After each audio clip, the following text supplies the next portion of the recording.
Ahli Hukum Pidana dari Fakultas Hukum Universitas Islam Indonesia Yogyakarta, Muhammad Arif Setiawan mengatakan, hasil tes lie detektor atau pendeteksi kebohongan bukan merupakan alat bukti.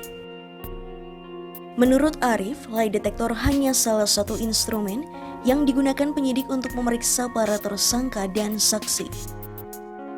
Namun begitu, Arif menjelaskan hasil tes lie detektor bisa dimanfaatkan salah satunya oleh ahli yang mampu membaca dan menerjemahkan hasil tes tersebut.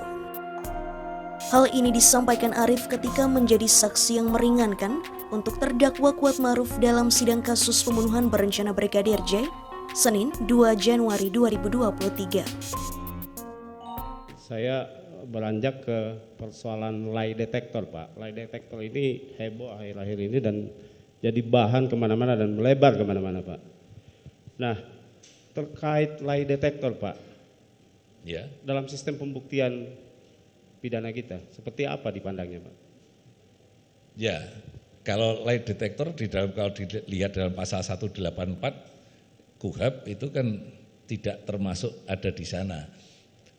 Karena itu kalau ahli memahami lie detektor yang asal muasalnya itu kalau dasarnya itu berasal dari peraturan Kapolri begitu, maka ahli memahami lie detektor itu adalah satu instrumen untuk keperluan penyidikan. Bagaimana penyidik bisa lebih memahami perkara yang sedang dihadapi berkaitan dengan pemeriksaan para saksi. Ya. Para saksi dan juga tersangka, apakah keterangan yang diberikan oleh para saksi itu punya konsistensi tertentu yang disebut tadi ada kebohongan atau tidak. Nah, itu kan hanya instrumen di dalam pemeriksaan, tetapi ahli memahami itu bukan salah satu alat bukti.